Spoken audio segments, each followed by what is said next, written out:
I can't even look. Oh my god, I can't even look at myself. It's so weird how different someone looks when they don't have eyebrows. The actors and the rest of the crew learned to take it one day at a time and to accept that the newest script would be a lot. That is the sound of a boy who's going to have a goddamn neck with zero cartilage by age 26. But instead of the typical approach of adding roller coasters, education at its finest. Exciting and intense shows to the parks. Because it is exclusive to the GameCube. It's made by Capcom, and it's an arcade fighting slash. Hurry, forces on the prowl! Where's the clocks? I need to give me a drink. Okay, as of now, I'm officially stuck. I need to get out of here real quick, so hold on. Yeah. Oh,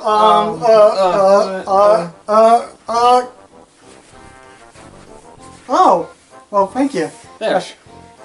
Wait, hold on, two things. One, what were you doing for the past 3 hours? I haven't seen you downstairs. Mostly watching YouTube videos. Oh, okay.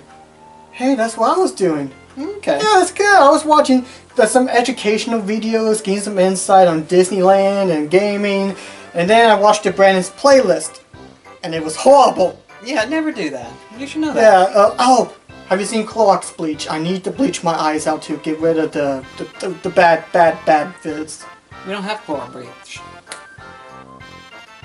Oh, I know. Do you have 4 YouTube channels that you think of at the top of your head that need more subscribers that you think are really good? Easily. So can I-ish. So, I think, in order to get rid of all this, we should talk about some of my favorite YouTube channels that deserve some more views. Does that sound a good idea to you? Yeah, why not? I'm not doing anything right now. Oh, good, good. And then afterwards, we're gonna find that Clorox bleach.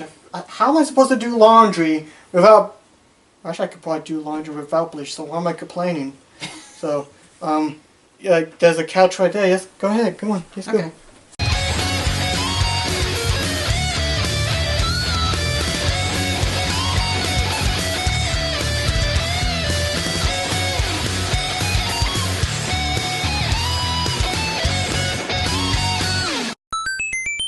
Hello, welcome everyone to the Marr Show. And today is a special episode as for the first time not as a character but as a guest is my brother Black Cross. Say hi, hey Black Cross. You probably see him a lot of times in my videos. He also has his own YouTube channel as well, Black Cross Gameplay, where he does gameplay. It's mostly Let's Play, but I do a few little discussions here and there, but yeah, it's mostly Let's Plays, admittedly, but with retro games and games that I have never played and have never heard of. Yeah, he's been doing really great. He's been really engaged with it. He's been doing it for 3 years now, haven't you been? Yeah, 3 years now. Yeah, 3 years, and I'm proud of him. I'm really happy for what he's done. But speaking of YouTube and channels and so on, we both watch YouTube every day. We don't watch cable. We don't even have cable. We lost interest in like TV, satellite, and all that. And we get most of our entertainment from YouTube. And while we do catch up on like the popular mainstream shows time to time, we mostly look up to watching our favorite YouTube channels. And today, we want to do something a little bit different a bit, as we both have 4 channels which we equally love, all these channels that we love. Yeah. And we feel like we just want to talk about them, share our love for them, and who knows, maybe you guys would love to check them out. We got the links for all 8 channels in the description box below. We just figured we want to talk about these channels that we think deserve some more viewership. Pretty we think much. they're really talented, and we just want to share love for these YouTubers. I've mentioned many of these YouTubers in my past videos, and heck, I even made videos based on one of them, but without further ado, let's go ahead and get started. The first YouTube channel I want to talk about is someone I've mentioned back in my evolution of the Marr Show, and I look up to this guy a whole lot. He's pretty much one of the people that has helped save the Marr Show a bit, and that's Happy Console Gamer. He's just a dude, a really awesome dude, but he just talks about games he loves, anime he loves, movies, just stuff that he loves. He doesn't really talk a whole lot about stuff that he hates. And whenever he does, it's usually something very personal, like with Metal Gear Survive and all that stuff. But most of the time he's happy and he's always so enthusiastic. One of the things that really made me inspired from Happy Console Gamer, he doesn't do like forced gags or anything. Yes, some of his videos does have like maybe have a sketch bit, but he's just himself. He just wants to be him. Yeah. That's something I think every YouTuber needs to take note of. You don't have to disguise yourself as someone else. Just being yourself is worth it. You may not be the most interesting person in the world, but if you are passionate about a game or something and you want to talk about it, you have full right to. And he's always so much fun. I love watching his discussion videos. Plus, I love Rob. Whenever Rob is with him, it's always a good time. He is so hyperactive, and I want to know what coffee he's drinking, because whatever he's drinking or whatever, he's just hyper. Admittedly, I've watched a couple of his stuff, and I love it whenever he reminisces on like older memories that he has went through. Like when he talked about playing through the Dragon Quest series and stuff, and talked about playing through Dragon Warriors when it first came out. To know that him and his folks drove to America, because technically they're from Canada. Yeah. I did not know that. Yeah, so is Alpha Mega Sin. That I did not know either. But at the same time, that he drove from where he lived, which I'm not sure how far from the border he lives, but he's fairly close to the border. We'll put it in that perspective. Yeah. But they drove from where he was at to the America side, which I think he said, what, Michigan was it? I think Michigan. If I'm not mistaken, it was Michigan that they drove from and to, and they picked up the game, and he enjoyed it. And it's moments like that when he talked about reminiscing and stuff that you get to see his real side, you know, as to why he got invested with retro games to begin with. And how far they would go to find a game, even to going all to America and all that. But I do recommend checking this stuff out. Hold on, let me fix the camera. Bit stupid little thing of big. That's better-ish. I don't know if that's better. I hate to change all of a sudden. Also, I love how equally this part defines him. Oh gosh! It is that accurately. Okay. What the?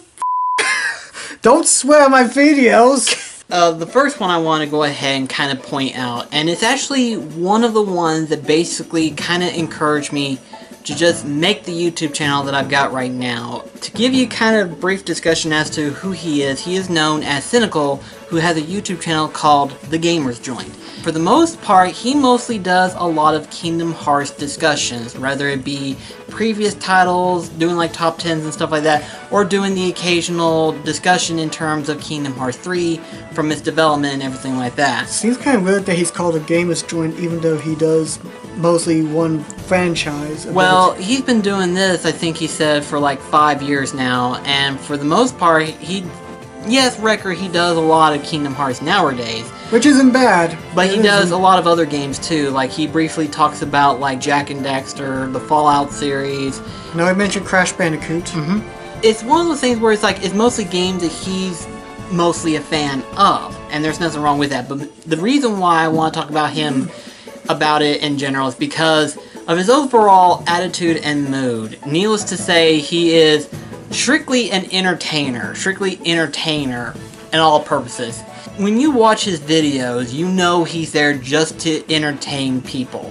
He's there just for people to entertain them, and he does the most craziest, insaniest things you'll ever see. One of the stupidest ones.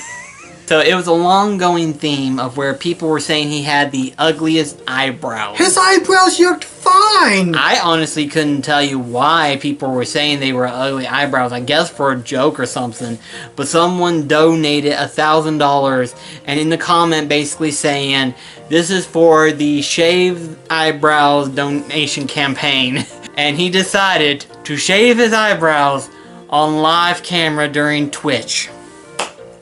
Boy, to whoever donated over $1,000, you could have used that for something else. You could have grabbed yourself a new gaming console, donate it to the poor, buy a bunch of ice cream, but no, you wasted it just to let some guy shave his... That's just stupid right there. I think we just got people that got way too much money, but his reactions are usually the best. Sometimes over the top and mythically, but they're hilarious. But you love his entertaining attitude. Yeah. And plus, any Kingdom Hearts news related, you always go to him because he's so trustworthy. And especially whenever he gets any information in regards to like either leak information or rumor information, and usually if it's like a bad leak, like if it's obviously a fake leak, he actually goes into detail as to why it is fake, and he actually knows, he's able to pinpoint as to why it's a leak, and how he's able to be like, okay, clearly this is fake, and here's the reason why. He's able to pinpoint them out, and it's a good thing to have. That's good. A lot of people don't usually do that. They usually say, this is real and this is fake, but won't go into details or go into extreme details on that. This next channel I've also mentioned a couple of times in my videos, but I've been actually watching his channel since 2008 actually, and it's the Gaming Historian. He's been doing this series for 10 years now. You've been watching him since he first started. What the heck is going on in this mad crazy world? Time is going too quick. It's nothing new what he does. His name implies that he teaches the history of video games. Most of the time he will talk about either one video gaming console, maybe go through a court trial of a game company. He's one of the first people to do something like that. One of the first people on YouTube to really do a history lesson on video games online. And his early videos are nostalgic. I remember watching it, and his videos really were insightful. In fact, the longer that he's been on YouTube, the more research he's done is even more insightful. Some of this information, like, there's sometimes where I know a little bit about like the 32X, but discover some new information that really impressed me. And the way that he presents his research and showcases it is very entertaining, and you learn so much about video game culture from him. And he's just so friendly about it. I think he's just an overall cool dude, and being able to watch his stuff for 10 years just... In fact, to be fair, one of the things about Gaming Historian that I did mention in one of my previous episodes, if it wasn't for me watching Gaming Historian, I would have learned about great games like Little Samson. I want to say Lickle because I got the Famicom card, but it's such a fun platformer. It's really hard for me to choose my favorite episode, but I think my favorite personally is his episode on the Super Mario Bros. Movie. I have yet to see the movie. I have it! I just haven't sat down to watch it. Neither have I. But you know how sometimes people say the behind the scenes aspect of the film is much more entertaining than the actual movie? And it shows. The way that he edits the video and describes it in good detail and everything makes you really have more in-depth about the movie and just realize just the messed up stuff that went behind it all. Yeah, I actually watched that one, and it's one of those things, like you said, the behind the scenes is sometimes better than the actual movie itself. Yeah. And to know all of the stuff that went on behind the scenes, it's no wonder it did poorly like it did. That was like, I would have to say, in terms of how the direction of directing worked, that was like the poorest I have ever heard anyone talk about. I'm planning on doing a sort of Gaming Historian inspired like video. It's gotta be way in the future, but rest assured, out of all the different people who's done history on video games, his stuff is really good. So this next one that I want to talk about, it was one that Delmar had subscribed to at one point. Yeah. And I decided to watch one of his videos. And then I started to get really invested whenever I started to realize that he points out a lot of good gems and stuff and has some really insightful ideals as to how some of these consoles are and stuff. And that is Metal Jesus Rocks. I have to give the guy credit where credit is due. He does... You've been invested with his stuff. Then again, he's a typical guy who just showcases his super huge collection of games, but he's very insightful. One of the things I love about Metal Jesus, he's always so happy and is always invested what he's talking about. He's never like grumpy or mad or peed off. He's always so happy and joyful, never seems to have any issues. That's my favorite part about him. And that's weird coming from his title card where it's basically a skull and it says Metal Jesus Rocks. Well, you can have peaceful, loving people who uses to hard metal. It's possible. I don't even think if he had him swear. No, he never have, actually. That's good. That's a weird thing. I like that. But what makes it so interesting is that, you know, as a retro game collector like ourselves, it's nice to have somebody out there who points out the greater gems that you would never normally hear. In fact, it's because of him that I got into a game like Blood Will Tell. Well, heck, you've been getting heavily invested with the PS2, mostly due to watching his stuff with him and Radical Reggie. Oh yeah, with both of them, I found out a bunch of titles that I normally would never gotten invested in. I was like, holy shit, this actually exists? And it was really awesome. I'm really glad that those two work together. And it's not just him either. There's a bunch of other guys that he's friends with. Yeah, there's so many other different people that appears in his videos. And it's so much fun because you get to see one person like, oh my gosh, she's on! And it's like, that's great, I get to hang out with Reggie and all the people. And it's always fun to see them collab with other people. Even with other YouTubers like Beat 'em Ups. He's appeared in some of his videos and everything. And he just has such a positive attitude. If you heard the name and stuff, you might think of some extremist person who just swears a lot or very cynical and everything, but cynical. Okay, joke's over. I had to do that once. And for anyone who is a retro game collector themselves, I do recommend checking out his channel because, like we said before, he's very insightful.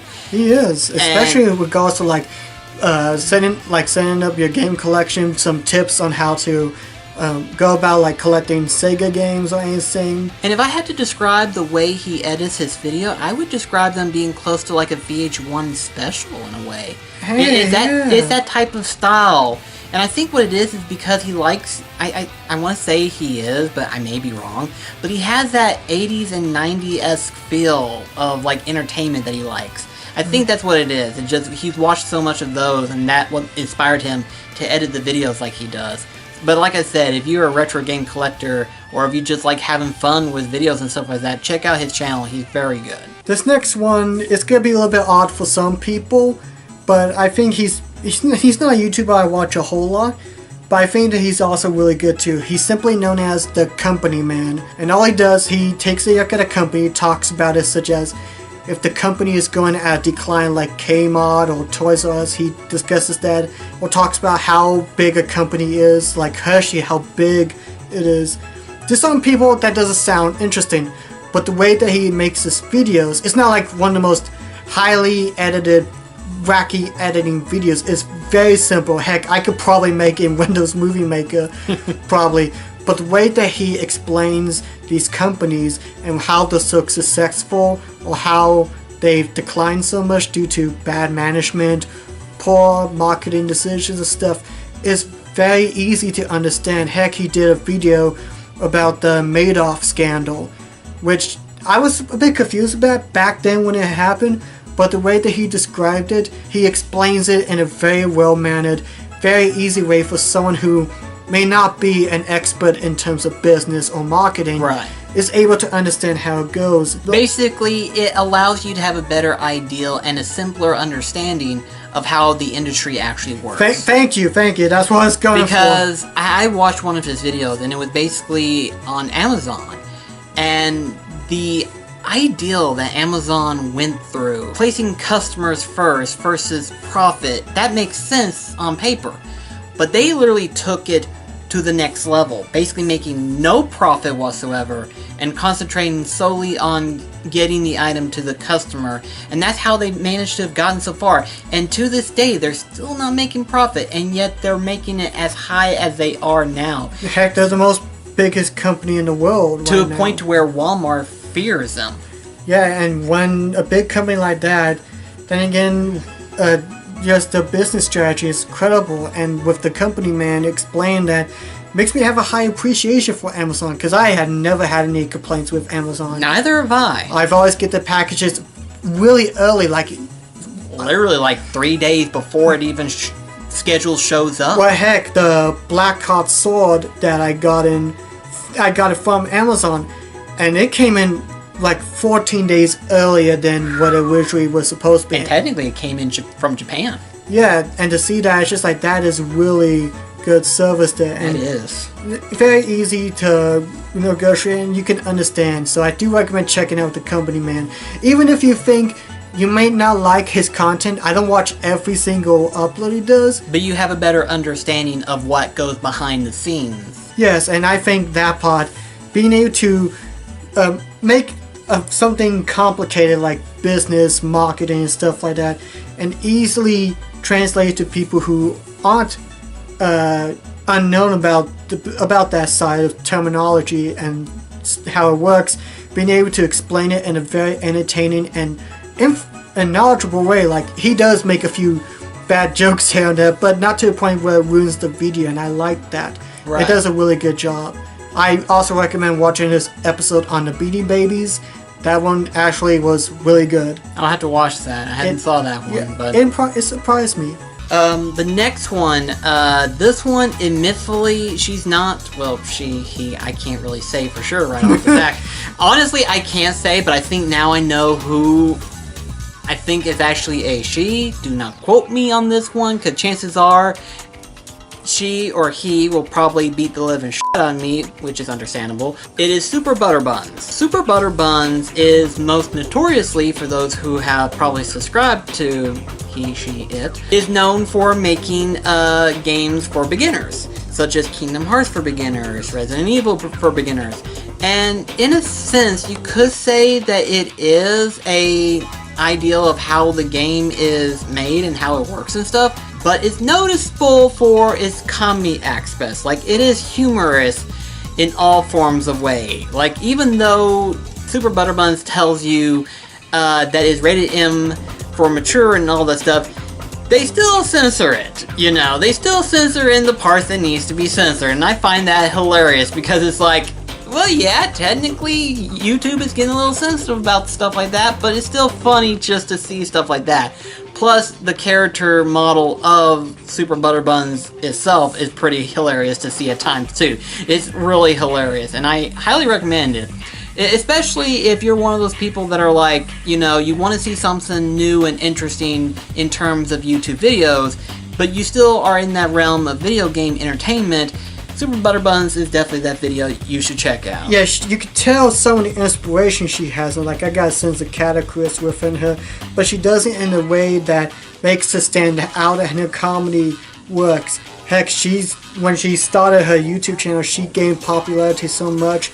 Real quickly, in fact. Well, she does a really good job with her style. It doesn't have to be something groundbreaking, but make it a little bit different that makes it her own is just amazing, and I think she's really good at it. If you're just one another entertainment in terms of that of Cat Icarus or whatever, and it's still in video games, Super Butter Buns definitely is that one to check out.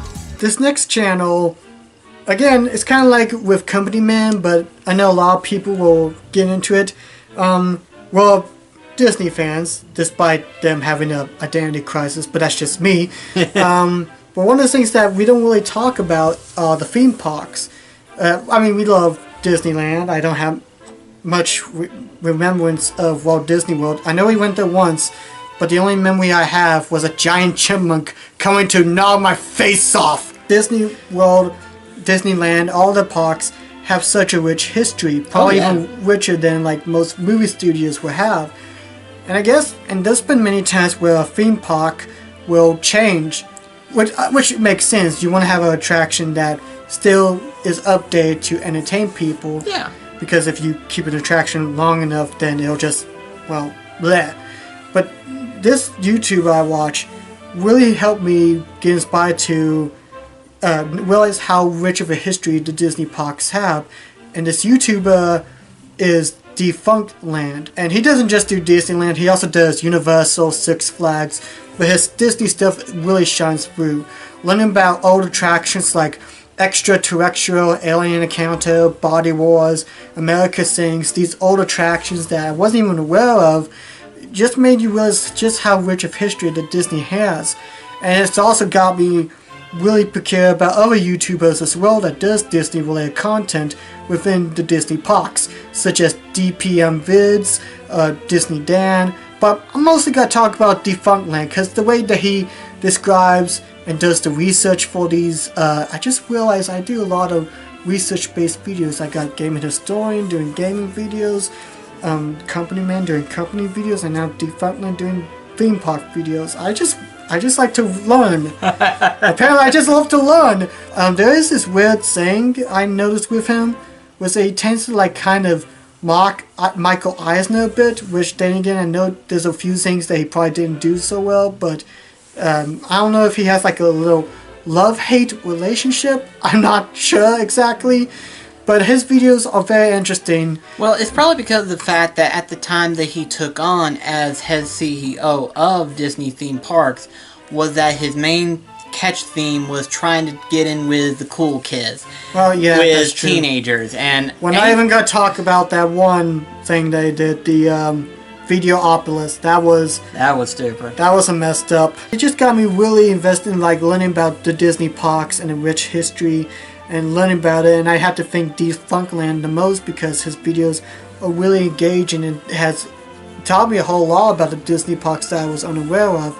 So I do recommend checking him out. Okay, so the last one I want to go ahead and talk about, mostly because of that, for the longest time, he had never reached 1 million subscribers. And I figured with the other normal Booth cast that he would have gotten to 1 million as well. But of all the people, Gerard has not, and I don't know why. But Gerard the Completionist, or particularly the Completionist, that one video gamer channel, has not gotten any amount of like 1 million subscribers. He's close to it now. He's got to like 919,000 subscribers, so he's almost there. But he has never reached it for the longest time, and I'm just like, why hasn't he gotten to it now? We've been watching The Completionist for a long time. My very first episode was the Luigi's Mansion crossover he did with Peanut Butter Gamer. And ever since then, I really loved his channel. I'm not a completionist. I mean, I'll play the game through, but I don't go 100% complete the game because sometimes the stuff the games requires you, Jiminy freaking Journal, is absurd. This is kind of like that one TV show, Man vs. Food, where it's man versus a game, and he completes not just, you know, the Marios and Zeldas, but he completes tons of different games. He completes so many RPGs, put in so much playtime in like Skyrim, Super Smash Brothers. He will go dive set into the game, getting not just what's required for like the PlayStation trophy or the usual stars, but find all types of stuff. And that's one thing I love about his content, is being able to go in to find all the rewards in the game and completing them 100% through, even when the game may feel like it's impossible to complete. Like, who can imagine 100% completing Smash Brothers or Skyrim? Although one thing that makes me kind of nervous with Gerard in a way is that he has, with the fact he's always done an episode a week, and I get kind of nervous for Gerard because he's completing these games 100%. There's like, is he not getting burnt out at this point? He needs to like take some sort of vacation of some kind. He does take a vacation at least once a year, I believe he does. And it's understandable that he would do stuff like that, but considering the fact what all he has been through, which we won't go into major detail, but we're talking like his main segment. We've got Defended, which is getting a second season soon. You then got the fact that he's also is doing Beer Bros. He's also got his other channel where he does like vlog type videos and stuff like that. He also got like Challenge Battle Square, which he hasn't done in a while. Well, his personal channel he's not really doing much because then he has to do the 120. I just get nervous. This is something about YouTube that I get so nervous about. And I'm not just talking about like the NBC or ABC network channels, but I mean like the smaller YouTubers. Even though like Markiplier and them are big, they have to make a video a day and I just get so nervous for those YouTubers that they may have a crew about maybe 5 or 10, but it's still them, and the fact they're having to make a video a day, that they don't get creatively burned out or something. And I just get nervous for people like that, especially Gerard, because yes, playing games is fun, but if you're playing too much, you will get burned out. And I just get nervous for Gerard, like if he's gonna hit that point, because I get nervous about him so much. I do too, but in all honesty, it all depends on like how you do it. Because it's one thing if you try doing like an RPG every week, that's nearly impossible. Oh no! But he paces himself with like small games, like for example, there's the Star Wars Rebels Force that he did, and then he also does like smaller games as well from time to time. So it's not always like RPGs every week. No, it's like maybe a ratio of like an RPG once a month maybe, and then a bunch of smaller games in between. But to be fair, I give Gerard a lot of credit for being a very hard-working content creator. While yes, I am worried about his state of health, I appreciate that he's willing to put himself out, and the team he has, they're all working together and always helping each other out. And I do appreciate his enthusiasm, and I still love the completionist.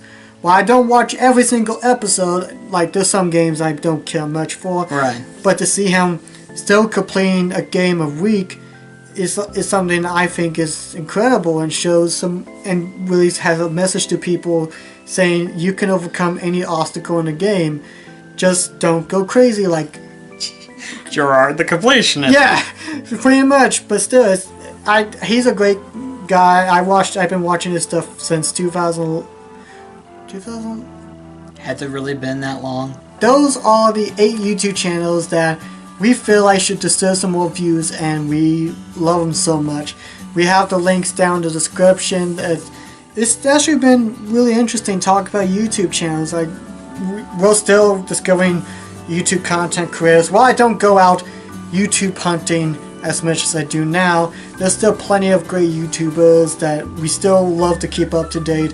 I know to some people it may lose its meaning, but I still believe that YouTube still means broadcast yourself. And you want to broadcast yourself, not what's currently popular or trending, but if you feel like making a series on companies and all that, you can broadcast that, because that's you broadcasting yourself. I know that that old saying may be kind of gone with the way YouTube's been, but I still personally think it still means that way. It does. It still has meaning. And even though people are a little bit panicky about it all, I don't think YouTube is going anytime soon. It is still going very, very strong. And considering the fact, much like with eBay and Amazon, because of the fact that it's been popular for so long, I don't see it going away anytime soon. Yes, it's kind of having a falling out, but eventually it'll pick itself back up. I believe it might. You can only go so low to a point to where you're almost done with, but eventually you'll pick back up just to meet up with that pace. I think it will. Just give it an electric shock and it'll be like, poof! I'm alive! What's happened? Where am I? But anyway, that's all the time we have for today, folks. So if you would like to leave your thoughts on these YouTube channels, just comment below. Check them out. We got the links. And also check out Black Cross. He's big bro. He's cute. Yes, of all the YouTube channels you should check out, please check out my channel. Also, check out my Twitter and Facebook and Twitch account, please. Don't change it to Bob! Make sure to check out my Instagram, Snapchat, Patreon, Facebook, Twitter, GoFundMe, Kickstarter, SoundCloud, Google+, LinkedIn, Spotify, Vimeo, Vid.me, Yahoo, MySpace, MSN, Pinterest, Blog, DeviantArt, and subscribe. We've been watching way too much SMG4. We really have. And in case you wonder why we didn't mention SMG4, he's about to hit 2 million. 2 million. So, if you want to watch Mario be stupid and see him cross-eyed every single frame and looking adorable or stupid, just go check him out. Yeah. It's funny as hell. It is. Yeah, it's my meme crack. Anyway, I'm gonna go ahead and eat because I'm hungry. So, bye. See you later, guys. Freaking. Crap. I'm stuck.